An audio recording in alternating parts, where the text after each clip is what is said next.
Autre genre de site touristique, le parc Disneyland Paris mène depuis plusieurs années un chantier titanesque, une extension dédiée à la Reine des Neiges.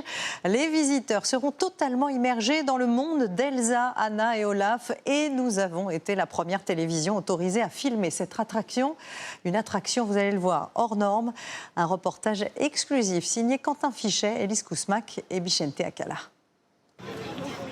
À travers le parc, il y a ceux qui, oreilles fixées sur la tête, flânent sans y prêter attention. Et il y a les autres, les curieux comme Epony.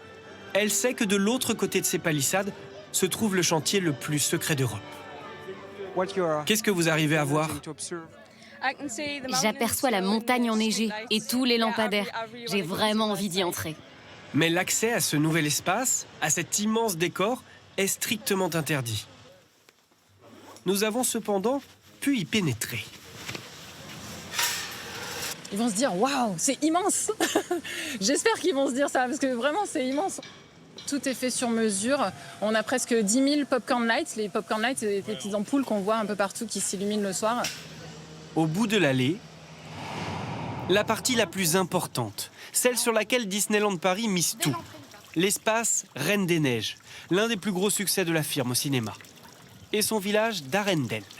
On a ici recréé l'environnement et l'atmosphère d'Arendelle sans pour autant créer une scène particulière du film. De fausses habitations sur le modèle norvégien. On va avoir une façade qu'on va peindre de manière classique et ensuite on va venir apporter vraiment la patine, le vieillissement, les nuances de teinte pour vraiment donner ce côté authentique. Ce qui saute aux yeux, c'est surtout la montagne enneigée de 36 mètres de hauteur, qui est en fait en acier et béton. La pièce maîtresse, ce palais de glace, près de 15 tonnes, 30 éléments différents, assemblés un à un. Laisse comme ça pour le moment, s'il te plaît. Ce jour-là, nous assistons à l'une des opérations les plus délicates, la pose de l'escalier. L'escalier, là, c'est de nouveau un sujet un petit peu plus critique, entre guillemets, parce que là, on vient s'intégrer sur la neige et vous voyez qu'elle est déjà très très belle. Donc on veut s'assurer que ça se passe au mieux et sans égratignure. La zone comprend aussi ce lac de 3 hectares creusé pour l'occasion. L'ensemble a été confié à un spécialiste mondial des parcs d'attractions. L'objectif pour l'entreprise, rester dans le coup. Les temps ont changé et il est devenu très important pour nous que chaque projet soit photogénique, facile à partager sur les réseaux sociaux. Nous voulons être certains que les visiteurs reviennent chez eux avec une photo parfaite pour leur réseau et un bon souvenir. La première destination touristique d'Europe doit se renouveler, car la concurrence s'affirme. Le parc Astérix prévoit l'arrivée de nombreuses nouveautés. En Allemagne, Europa Park s'agrandit encore. Et Universal a annoncé ouvrir son propre parc dans 6 ans en Angleterre. Disneyland a entrepris des travaux d'ampleur, changement de presque 600 bungalows pour les visiteurs. Rénovation d'un hôtel de 487 chambres l'an dernier. Restructuration complète aussi de ce hall à l'entrée de Walt Disney Studios. Désormais, vous arrivez sur un boulevard hollywoodien en carton-pâte, un soir d'avant-première. Grand ripollinage, même pour le nom. Ce parc s'appellera bientôt Disney Adventure World. Surtout, sa superficie, ici en rouge, est en train de doubler. Un agrandissement estimé à 2 milliards d'euros. Sur le chantier, tout près des attractions en service, le cow-boy Woody, 4,50 m, 1,4 tonne, est déjà en place.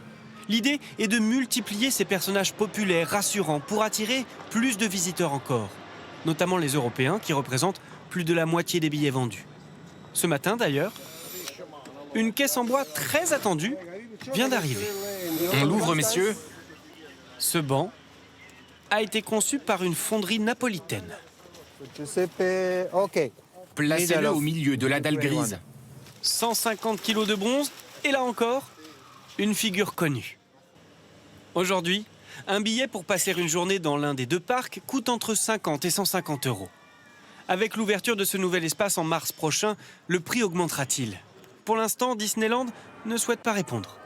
Mais une hausse des tarifs semble inévitable, à moins que la direction compte sur les bénéfices de ces restaurants supplémentaires ou de nouveaux produits dérivés pour rentabiliser les investissements. Disney veut en tout cas maîtriser au maximum sa communication et entretient donc le secret. Par exemple, seules ces quelques images du spectacle nocturne sur le lac ont été révélées cette semaine. Tout comme ces images officielles des automates de la Reine des Neiges, dévoilées lundi. Avec notamment ce nouveau robot du personnage d'Olaf. La multinationale ne peut pas se permettre le moindre couac. Elle pèse lourd. C'est notamment l'un des employeurs les plus importants d'Île-de-France, avec 19 000 salariés.